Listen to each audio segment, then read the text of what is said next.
Hey everyone, welcome back to Ancestry Lands. I'm Philip Davis, and I'm glad you're here, especially today, because right now we need to talk about something affecting gardens, yards, and water supplies across the country right now. Now, this is not a doom and gloom video, but it's a practical, let's actually do something about a video. So now let's get into it. As of May 2026, and I know you're going to say about, oh, it's not May anymore, but we're talking about what's been happening. If you don't know where you're coming from, then you don't know where you're going. 60% of the lower 48 states are in drought conditions. It's not a vibe, it's not an exaggeration. This is a measurable track weekly to week reality. You can look it up on drought.gov. If your soil feels like powdered concrete, if your plants are wilting even after you water them, or even if you notice your lawn is looking more crunchy like granola than a lush lawn, the drought is real and it is affecting you. Now, I want to walk you through a simple, practical drought action plan. No panic, no politics, just smart moves that you can actually work, even if you're brand new to gardening. Now, we're going to cover your garden, your land, your household water supply. Think of it as a three-part drought solution or survival kit. Part one, what drought actually does. Before we get into action steps, let me explain what we're dealing with because understanding makes everything else click. Drought is not just it hasn't rained in a while. Drought is when your water supply falls behind the water demand. The soil, the plants, the stream, the wells cannot recharge the way they normally would. So what does it look like when it's your garden? The soil dries out fast. Plants will even after watering. The ground might crack. Trees get stressed. Sometimes your local water authority starts setting out restrictions like they've done in my area. Basically, your garden is thirsty, your soil is stressed, and your water supply is being stretched thin. The good news, every single one of those problems has a practical solution and or response. Part two, your garden drought plan. Okay, let's talk garden now. These are moves that give you the most bang for your buck when you're watering. And they're a tiny raised bed in your backyard or your backyard big plot, they still work. Step one is mulch, and I mean seriously mulch everything you can. If you only do one thing after watching this video, let it be this. Add a thick layer of mulch to your garden. It mulch slows down evaporation. It keeps the soil cooler and it gives your plants more time between waterings. Aim for a good thick layer enough that you cannot see the bare soil underneath. Keep it a few inches away from plant stems and tree trunks because we don't want those collecting moisture. Step two, deep water or water deep, not often. Frequent light watering trains roots to stay shallow, and shallow roots dry out fast. Water slowly and let the water really soak in so the roots follow the moisture downward and deeper into the soil, which stays moist a lot longer. Step three, water in the morning or even water even in the evening.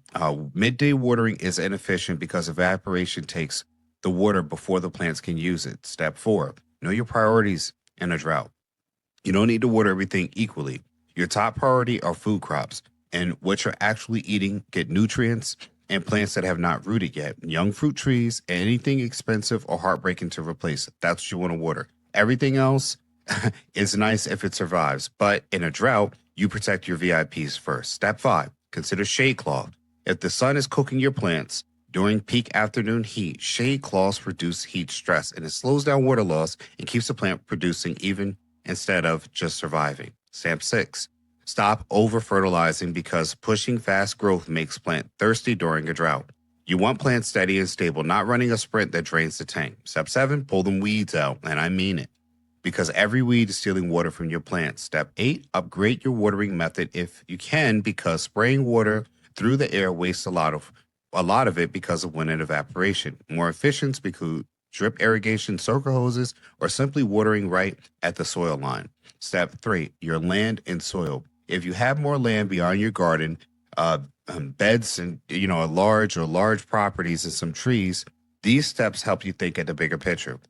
Keeping your soil open and with no mulch is a water loss machine. It dries out fast and is vulnerable to erosion. When the rain does finally come, you're going to see it.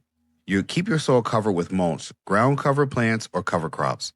Covered soil holds moisture and stays healthier over time. Build organic matter on purpose. Compost, mulch leaves, cover crop residue all break down over time and improve your soil ability to hold water. Healthy soil acts like a sponge. Poor soil acts like a parking lot. You want the sponge. Protect your trees like assets that they are in a drought. Your trees often matter more than your lawn. A mature fruit tree or a shade tree has years of growth in it. The grass can be reseeded, but trees cannot be fast tracked. If you're choosing where to limit your water goes, trees and shrubs win. Grass can wait for rain or slow down runoff when the rain does come. But here's something a lot of people do not think about. When it does rain, a lot of water runs off before the ground can absorb it. You can help your land hold water better by creating small berms on contour mulch basins around trees and gentle swalls. If your property allows it, you don't need to do anything fancy. The goal is simple. When rain falls, keep as much of it on your property as possible instead of watching it run off.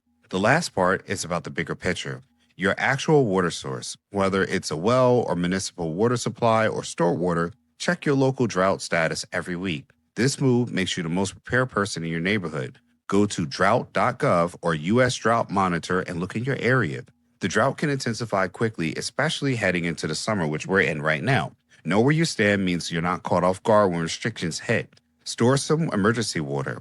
The general guidance is from ready.gov. It's at least 1 gallon per person per day for several days for drinking and sanitation. If you're not in a hot climate, plant for more. A small stockpile buys you time, and if your well drops or your municipal system gets stressed or something unexpected happens, well, you're prepared. Reduce indoor water waste. Now, small habits do add up. Run your dishwasher or your laundry only when they're full. When you're waiting for hot water to come through at the top, catch the cold water in a bucket and use it on your plants. It's not glamorous, but neither is having your garden dry up completely in July. Now, here's the bottom line. You cannot make it rain, but you can absolutely make every drop count. First, mulch and shade. Stop moisture from leaving your soil in the first place. Second, water deeply and switch to a drip or soaker hoses if you can. Get that water to the roots, not to the air. Third, build your soil health over time and protect your water supply for the long game. This is the stuff that makes you resilient, not just for summer, but for every dry season ahead. Think ahead, plan ahead. If this was helpful, I really do hope you subscribe to our channel. And right now, we do practical land gardening skills and survival skills and more self-sufficient stuff, one season at a time. No fluff, no hype, just real stuff that works. I want to hear from you in the comments, so drop your biggest drought struggle. If you've had it over the years, you're not dealing with it right now. I want you to learn from this channel and check our description section for affiliate links on things that can help that are related to this video. And I want you to comment below because I do read comments and you might hear your question come up in the next video. Thanks for watching. I'm Phil Davis. Now go water something early or at the night, deep and slow. You've got this.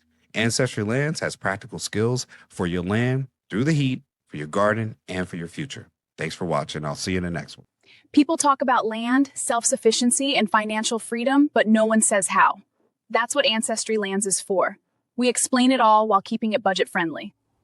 Whether you have a backyard, a small budget, or just curiosity, you'll learn what actually works and what doesn't.